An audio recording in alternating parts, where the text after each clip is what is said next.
Agar sizning nomingizda kvartira bo'lsa yoki ota-onangizning, turmush o'rtog'ingizning, farzandingizning nomida uy-joy bo'lsa, bu ma'lumot sizga bevosita tegishli. Men bugun oddiy, lekin juda muhim masalani tushuntiraman. Kvartira egasi bo'lish faqat uyim bor degani emas. Bu hujjatlar soliq, kommunal qarzlar, kadastr, ulush, meros, ijara va sotish bilan bog'liq majburiyatlar ham degani. Ko'pchilik muammo chiqqandan keyin yuguradi. Kvartirani sotmoqchi bo'ladi. Notarius rad qiladi. Meros rasmiylashtirmoqchi bo'ladi. Hujjatda xato chiqadi. Kommunal xizmatdan katta qarz chiqadi. Soliq bo'yicha penya qo'shiladi. Yoki qo'shni bilan umumiy joy masalasida nizo boshlanadi. Men ekspert sifatida sizga bunday holatlarning oldini olish uchun nimalarni hozirdan tekshirish kerakligini bosqichma-bosqich tushuntiraman. Videoni oxirigacha ko'ring. Chunki eng ko'p xatolar aynan mening hammasi joyida deb yurgan odamlarda chiqadi. Hozir kanalga obuna bo'ling, like bosing, chunki bunday amaliy ma'lumotlar sizni katta xarajat, asab va vaqt yo'qotishdan saqlashi mumkin. Oldin ko'p narsa qog'oz hujjatlar orqali yurardi. Odamlarda eski order oldi-sotdi shartnomasi, hadya shartnomasi, meros guvohnomasi yoki texnik pasport bo'lardi. Ko'pchilik menda hujjat bor, demak uy meniki deb o'ylardi. Amalda esa mulk huquqi nafaqat qo'lingizdagi qog'oz bilan, balki davlat ro'yxatidan o'tganligi bilan tasdiqlanadi. Ya'ni kadastr va davlat reyestrida ma'lumot qanday turgani juda muhim. Hozir vaziyat ancha o'zgargan. Ma'lumotlar elektron bazalarda yuritiladi. Soliq organlari, kadastr, notarius, kommunal tashkilotlar, banklar va boshqa idoralar bir-biri bilan ko'proq axborot almashadi. Siz kvartirani sotmoqchi bo'lsangiz, garovga qo'ymoqchi bo'lsangiz, meros qilib olmoqchi bo'lsangiz yoki rasmiy ijara qilmoqchi bo'lsangiz, tizimdagi xato darhol ko'rinadi. Oldin yillar davomida sezilmagan muammo bitta notarial harakat vaqtida chiqib qoladi. Masalan, kvartira otaning nomida, lekin ota vafot etganiga 8 yil bo'lgan. Oila shu uyda yashab yuribdi. Hech kim merosni rasmiylashtirmagan. Bir kuni farzandlardan biri kvartirani sotib, boshqa joyga ko'chmoqchi bo'ladi. Notariusga borganda ma'lum bo'ladiki, mulk hali ham marhum nomida, merosxo'rlar doirasi aniqlanishi kerak. Ayrim merosxo'rlar boshqa viloyatda yoki chet elda, biri rozi emas. Natijada sotuv bir necha oyga, ba'zan yillarga cho'ziladi. Agar bu ish vaqtida qilinganida ancha oson bo'lardi. Yana bir misol, odam kvartirani 15 yil oldin sotib olgan, qo'lida shartnoma bor, lekin kadastr ma'lumotida maydon noto'g'ri ko'rsatilgan. Hujjatda 12 kvadrat metr, bazada 7 kvadrat metr. U bu mayda narsa deb yuradi. Lekin bank kredit uchun garovga qabul qilmaydi. Xaridor esa narxni pasaytirishni talab qiladi. Chunki xaridor uchun hujjatdagi aniqlik xavfsizlik degani. Shuning uchun bugungi asosiy fikrim shunday: kvartira egasi bo'lgan har bir odam hujjatini faqat sandiqda saqlab qo'ymasligi, balki uning amaldagi elektron ma'lumotlar bilan mosligini tekshirishi kerak. Asosiy qism 1. Nimalarni bilish kerak? Kim xavotir oladi? Kim xotirjam bo'lishi mumkin birinchi navbatda? Kvartira egasi o'z mulkining huquqiy holatini bilishi kerak. Men har doim odamlarga 3 ta savol beraman. Birinchisi, kvartira kimning nomida? Ikkinchisi, kvartirada ulushlar bormi? Uchinchisi, kvartirada cheklov, garov, taqiq, qarz yoki sud nizosi yo'qmi? Ko'pchilik birinchi savolning o'zida adashadi. Bizning uyimiz deydi. Lekin huquqiy tomondan bizning degan tushuncha yetarli emas. Kvartira otaning nomidami, onaning nomidami? Er-xotinning birgalikdagi mulkimi? Farzandlardan birining nomidami? Yoki bir necha odam ulush bilan egami? Ana shu masala keyingi barcha harakatlarga ta'sir qiladi. Masalan, er-xotin nikoh davrida kvartira sotib olgan. Hujjat faqat erning nomida. Ko'pchilik demak erniki deb o'ylaydi. Lekin nikoh davrida olingan mol-mulk ko'p holatda umumiy mol-mulk sifatida qaraladi. Keyinchalik sotishda, ajrashishda, merosda yoki garovga qo'yishda turmush o'rtog'ining roziligi talab qilinishi mumkin. Agar bu masala oldindan tushunilmasa, odam kutilmagan joyda to'xtab qoladi. Yana bir vaziyat, kvartira onaning nomida. Lekin 3 farzand shu uyga pul qo'shgan. Hujjatda faqat ona ko'rsatilgan. Ertaga ona vafot etsa, meros bo'yicha barcha qonuniy merosxo'rlar chiqadi. Men ko'proq pul berganman degan gapni hujjatsiz isbotlash qiyin. Shu sababli katta xaridlar, ulushlar va oila ichidagi kelishuvlar faqat og'zaki bo'lmasligi kerak. Ikkinchi masala, qarzlar. Kvartira egasi kommunal to'lovlar, ko'p qavatli uyga xizmat ko'rsatish badallari, ta'mirlash xarajatlari va mol-mulk solig'i bo'yicha holatni bilish kerak. Ba'zan odam faqat elektr va gazni to'lab yuradi, lekin boshqaruv kompaniyasi yoki shirkat oldidagi qarzdan bexabar bo'ladi. Keyin kvartirani sotish paytida xaridor barcha ma'lumotlarni so'raydi va 3 million, 7 million, ba'zan 11 million so'mlik qarz chiqadi. Oddiy misol, 72 kvadrat metrli kvartira ijaraga berilgan. Egasi boshqa shaharda yashaydi. Ijarachi 2 oy davomida issiqlik va umumiy xizmat badalini to'lamagan. Har oy 2 ming so'mdan qarz yig'ilgan. Ustiga penya yoki boshqa hisob kitoblar qo'shilgan. Egasi men ijarachiga aytgandim deydi. Lekin tashkilot uchun asosiy mas'ul ko'pincha mulk egasi bo'lib qoladi. Ijarachi ketib qoladi. Qarzni esa uy egasi yopishga majbur bo'ladi. Uchinchi masala mol-mulk solig'i. Kvartira egasi har yili soliq majburiyatini tekshirishi kerak. Soliq miqdori hudud, kadastr qiymati, maydon va boshqa mezonlarga bog'liq bo'lishi mumkin. Ba'zi odamlar soliq xabarnomasini ko'rmaydi. Yashash manzili o'zgargan bo'ladi, telefon raqami yangilanmagan bo'ladi. Natijada qarz yig'iladi. Kichik summa ham vaqt o'tishi bilan penya sababli kattalashadi. Men bunday holatni ko'p ko'rganman. Fuqaro menda soliq yo'q deb yuradi. Chunki hech kim kelib eslatmagan. Keyin elektron xizmat orqali qarasa, 4 yillik qarz va penya turibdi. U menga xabar berishmagan deydi. Lekin amalda mulk egasi o'z majburiyatini bilishi va tekshirishi kerak. Shuning uchun yiliga kamida bir marta soliq qarzdorligini mustaqil tekshirish odat bo'lishi kerak. Kimlar ayniqsa xavotir olib tezroq tekshirishi kerak. Birinchi guruh eski uylar va eski hujjat egalari. Agar sizning kvartirangiz 1990-yillar yoki 2000-yillarning boshida rasmiylashtirilgan bo'lsa, hujjatlar bazaga to'g'ri ko'chganmi? Ism, familiya, pasport ma'lumotlari, maydon, manzil va kadastr raqami to'g'rimi? Albatta tekshiring. Ikkinchi guruh meros bo'yicha qolgan kvartirada yashayotganlar. Agar mulk egasi vafot etgan bo'lsa, oy baribir bizniki deb yurish xavfli. Merosni rasmiylashtirish muddati, merosxo'rlar doirasi, notariusga murojaat, hujjatlarni yig'ish masalalari bor. Vaqt o'tgan sari buni hal qilish osonlashmaydi, aksincha murakkablashadi. Chunki merosxo'rlardan biri ham vafot etishi, ularning farzandlari kirib kelishi, hujjatlar yo'qolishi mumkin. Uchinchi guruh kvartirasini ijaraga berayotganlar. Ijara rasmiylashtirilmagan bo'lsa, kelajakda soliq, kommunal qarz, mulkka zarar yetkazish, qo'shnilar bilan mojaro va ijarachini chiqarish masalasida qiyinchilik bo'lishi mumkin. Men har doim aytaman, ijara shartnomasi bu faqat davlat uchun emas, eng avvalo uy egasining o'zini himoya qilish vositasi. 4-guruh kvartirasida qayta qurilish qilganlar.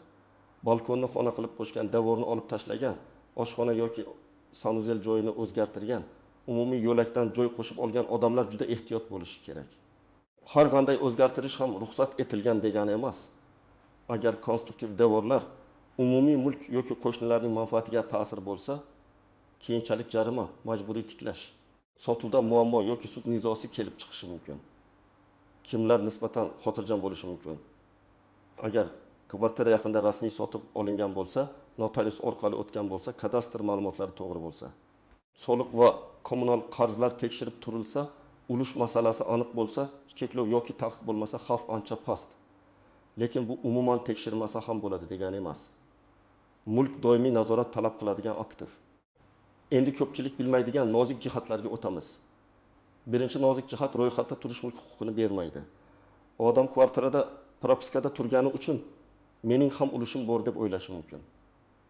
Lekin yashash joyi bo'yicha ro'yxatda turish boshqa, mulkdor bo'lish boshqa. Agar hujjatda mulkdor sifatida ko'rsatilmagan bo'lsa, propiska o'z-o'zidan egalik huquqini yaratmaydi. Lekin bu masalaning ikkinchi tomoni ham bor. Kvartirada ro'yxatda turgan shaxslarni chiqarish har doim ham oddiy bo'lmasligi mumkin. Ayniqsa voyaga yetmaganlar, vaqtincha boshqa joyda bo'lganlar, oila a'zolari yoki sud orqali himoya qilinadigan shaxslar bo'lsa, uy egasi ham ma'lum tartibga amal qilishi kerak. Shuning uchun kvartira sotib olayotganda faqat mulkdorni emas, ro'yxatda kimlar turganini ham tekshirish zarur. Ikkinchi nozik jihat bolalar ulushi. Agar kvartirada voyaga yetmagan bolaning ulushi bo'lsa, uni sotish, almashtirish yoki garovga qo'yish oddiy mulkka qaraganda murakkabroq bo'ladi.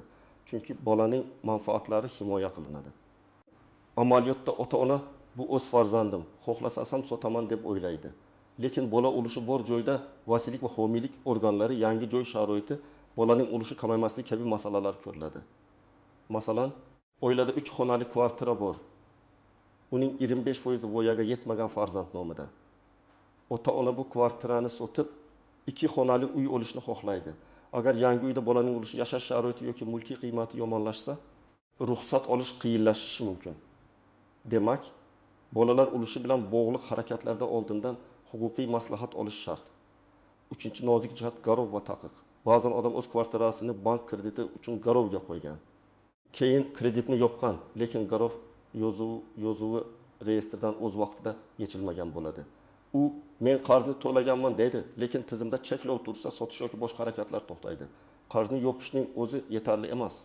Garov bekor qilinganini hujjat va reyestr ham tekshirish kerak. 4-nozik shart ishonchnoma orqali sotib olish yoki sotish. Ishonchnoma qulay, lekin xavfsizligi tekshirilishi kerak. Ishonchnoma muddati o'tmaganmi? Bekor qilinmaganmi? Vakolatlar yetarlimi? Mulkdor tirikmi? Hujjat haqiqiymi? Bular juda muhim. Agar kimdir egasi chet elda men ishonchnoma bilan sotaman desa, shoshilmang. Notarius tekshiradi. Lekin xaridor sifatida siz ham ehtiyot bo'lishingiz kerak. 5-nozik jihat qo'shma mulk va rozilik. Nikoh davrida olingan kvartirani sotishda turmush o'rtog'ining roziligi talab qilinishi mumkin. Ajrashgan bo'lsa ham, mulk taqsimlanmagan bo'lsa, nizo chiqishi ehtimoli bor. Masalan, erkak kvartirani sotgan, keyin sobiq turmush o'rtog'i bu umumiy mulk edi, men rozilik bermaganman deb sudga murojaat qilgan holatlar uchraydi. Xaridor uchun ham, sotuvchi uchun ham bu katta xavf. 6-nozik jihat noqonuniy qayta qurilish. Odamlar ko'pincha hamma shunday qilgan degan asos bilan davr buzadi. Balkon qo'shadi, umumiy yo'lakdan javon yoki eshik chiqaradi. Lekin hamma qilgan degan ruxsat berilgan degan emas. Ayniqsa ko'p qavatli uyda sizning harakatingiz qo'shnilar xavfsizligiga, bino konstruksiyasiga, yong'in yo'laklariga, ventilyatsiyaga ta'sir qilishi mumkin. Keyin bitta shikoyat bilan tekshiruv keladi va muammo boshlanadi. 7-nozik jihat ijara daromadi. Kvartirani ijaraga berib, shartnomasiz pul olayotganlar buni oddiy hol deb ko'radi. Lekin kelajakda nizolar bo'lsa, sizda isbot kam bo'ladi. Ijarachi men depozit berganman deydi. Siz bermagan deysiz. U ta'mirni men qildim deydi. Siz ruxsatsiz qilding deysiz. Shartnoma bo'lmasa har bir gap tortishuvga aylanadi. Rasmiy shartnoma, to'lov tartibi, kommunal to'lov kimning zimmasida ekanini yozib qo'yish juda muhim. 8-nozik jihat sotib olayotganda narxning past ko'rsatilishi. Ba'zi odamlar soliq yoki boshqa xarajatni kamaytirish uchun shartnomada haqiqiy narxdan pastroq narx yozishni taklif qiladi. Masalan, kvartira 600 million so'mga sotilmoqda, lekin shartnomada 207 million so'm ko'rsatamiz deyishadi. Bu juda xavfli. Agar kelajakda bitim bekor bo'lsa yoki nizo chiqsa, hujjatda ko'rsatilgan summa asosiy isbot bo'lib qolishi mumkin. Xaridor ham, sotuvchi ham bunday tavakkalga kirishmasligi kerak. 9-nozik jihat kommunal hisoblagichlar va texnik holat. Kvartira hujjati joyida bo'lsa ham gaz, elektr, suv hisoblagichlari, plombalar, qarzdorlik, noqonuniy ulanish masalalari tekshirilmasa, keyin katta xarajat chiqishi mumkin. Sotib olayotganda chiroq yonayapti, suv bor bilan cheklanmaslik kerak. Hisob raqamlari, oxirgi to'lovlar, ko'rsatkichlar, qarzdorlik ma'lumotnomalari ko'rilishi lozim. 10-nozik jihat ko'p qavatli uydagi umumiy mulk. Lift, tom, podval, kirish yo'lagi, fasad, umumiy muhandislik tarmoqlari faqat hech kimniki emas. Ular barcha mulkdorlarning umumiy manfaatiga bog'liq. Shuning uchun umumiy joyni egallab olish, podvaldan ruxsatsiz foydalanish, fasadni buzib konditsioner yoki reklama o'rnatish, umumiy yo'lakni yopib qo'yish kelajakda muammo tug'dirishi mumkin. Endi eng muhim qismga o'tamiz.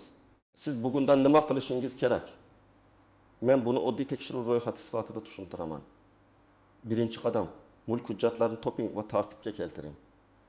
Sizda oldi-sotdi shartnomasi, hadya shartnomasi, meros guvohnomasi, davlat orderi, kadastr hujjati, texnik pasport, nikoh yoki ajrim hujjatlari, agar bo'lsa sud qarorlari alohida papkada turishi kerak. Hujjatlar eskirgan, yirtilgan, yo'qolgan bo'lsa, ularni tiklash masalasini cho'zmang. Ikkinchi qadam, kadastr ma'lumotlarini tekshiring.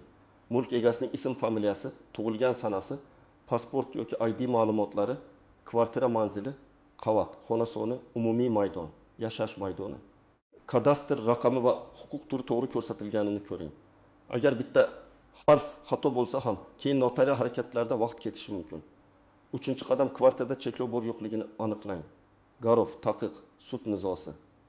Ijro hujjati, meros nizosi yoki boshqa yuklama bo'lsa, uni oldindan bilish kerak.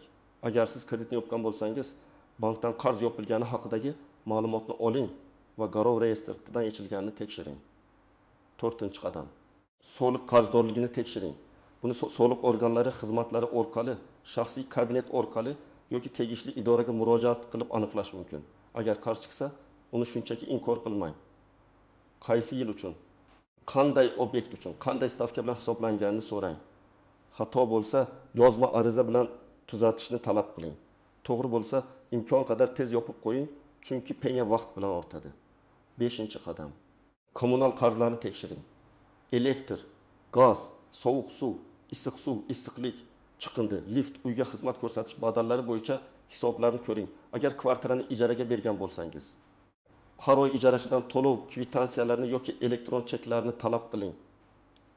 Keyin to'layman degan gap 6 oyda katta qarzga aylanadi. 6-qadam. Kvartirada kimlar ro'yxatda turganini aniqlang. Ayniqsa sotishdan oldin bu juda muhim. Xaridor ro'yxatda turgan shaxslar bo'yicha savol beradi. Agar oldingi oila a'zolari, qarindoshlar yoki uzoq vaqt oldin chiqib ketgan odamlar hali ham ro'yxatda tursa, masalani oldindan hal qiling. 7-qadam. Ulush masalasini aniqlang.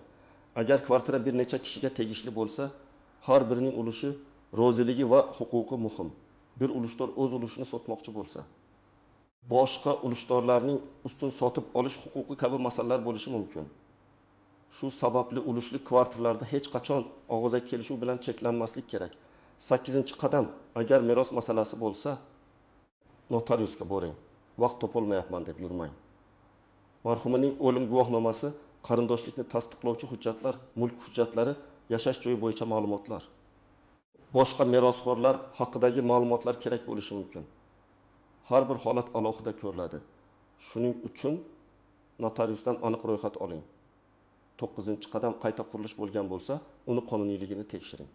Agar devor buzilgan, balkon kengaytirilgan, sanuzel ko'chirilgan yoki umumiy joy egallangan bo'lsa, mutaxassis bilan maslahat qiling. Zarur bo'lsa, loyiha, ruxsat, ekspertiza yoki qayta rasmiylashtirish masalalarini o'rganing. Bu ishlarni kvartirani sotishdan bir hafta oldin emas, hozirdan qilish kerak. 10-qadam. Kvartirani ijaraga bersangiz, shartnoma tuzing. Shartnomada ijarachi kimligi, muddat, oylik to'lov, depozit, kommunal xarajatlar, ta'mirlash, jihozlar ro'yxati, zarar yetkazilsa javobgarlik, muddatidan oldin chiqish tartibi aniq yozilsin. Kvartirani topshirishda dalolatnoma tuzing, hisoblagich ko'rsatkichlarini yozing, mebel va texnika holatini qayd qiling. Bu mayda ish emas, bu sizning himoyangiz. 11-qadam. Sotib olayotganda shoshilmang. Hujjatlarni ko'rmasdan avans bermang. Avans yoki zakalat bersangiz, yozma kelishuv qiling. Unda summa muddat, bitim amalga oshmasa pul qaytishi yoki qaytmasligi, tomonlarning majburiyatlari aniq yozilishi kerak. Og'zaki kelishdik degan gap pul munosabatida xavfli. 12-qadam. Notarius, kadastr va soliq organlaridan qo'rqmang. Ulardan foydalaning. Ko'pchilik idoraga borishni yoqtirmaydi, chunki vaqt ketadi. Lekin bir kun vaqt sarflab hujjatni tekshirtirish, keyin 6 oy sudma-sud yurishdan ancha yaxshi. Har qanday murojaatni iloji boricha yozma qiling. Arizangiz nusxasini yoki elektron tasdiqni saqlang. Agar hujjatda xato topsangiz, nima yozish kerak? Oddiy ariza yozasiz. Menga tegishli bo'lgan kvartira bo'yicha kadastr ma'lumotlarida falon xato mavjud. Mazkur xatoni tasdiqlovchi hujjatlar ilova qilinadi. Ma'lumotlarni qonuniy tartibda tuzatib berishingizni so'rayman. Arizaga pasport yoki ID nusxasi, mulk hujjati, kadastr hujjati, xatoni ko'rsatuvchi boshqa hujjatlarni ilova qilasiz. Muhimi, og'zaki gap bilan cheklanmaslik. Agar kommunal qarz sizniki emas deb hisoblasangiz ham, avval dalillarni yig'ing. Oldingi to'lov kvitansiyalari, hisoblagich ko'rsatkichlari, kvartirani topshirish qabul qilish dalolatnomasi, ijara shartnomasi, ijarachining yozishmalari bo'lsa, hammasini tartiblangan. Keyin tegishli tashkilotga yozma murojaat qiling. Men to'lamayman deb janjal qilishdan ko'ra, dalil bilan ishlash samaraliroq. Agar soliq noto'g'ri hisoblangan deb o'ylasangiz, soliq organidan hisob-kitob asosini so'rang. Ba'zan obyekt maydoni noto'g'ri kiritilgan bo'ladi. Ba'zan 2 marta hisoblangan bo'lishi mumkin. Ba'zan eski qarz tizimida osilib qolgan bo'ladi. buni faqat tekshirish bilan bilasiz. Xato tasdiqlansa, qayta hisob kitob talab qilinadi. Agar kvartira oilaviy nizom markazida bo'lsa, masalan, ajrim, meros, ulush yoki qarindoshlar o'rtasidagi kelishmovchilik bo'lsa, hujjatlarni yashirish yoki boshqalarni chetlab o'tishga urinmang. Bunday harakat keyin bitimni bekor qilish, sud xarajatlari va munosabatlarning butunlay buzilishiga olib keladi. To'g'ri yo'l huquqiy maslahat, yozma kelishuv va qonuniy rasmiylashtirish. Demak, kvartira egasi bo'lish faqat kalit ushlab yurish emas. Bu hujjatlarni to'g'ri yuritish, kadastrni tekshirish, soliqni nazorat qilish, kommunal qarzlarni kuzatish, ulush va meros masalasini vaqtida hal qilish. Ijara va sotuvda ehtiyot bo'lish degani. Men sizga eng muhim fikrni yana bir bor aytaman. Muammo chiqishini kutmang.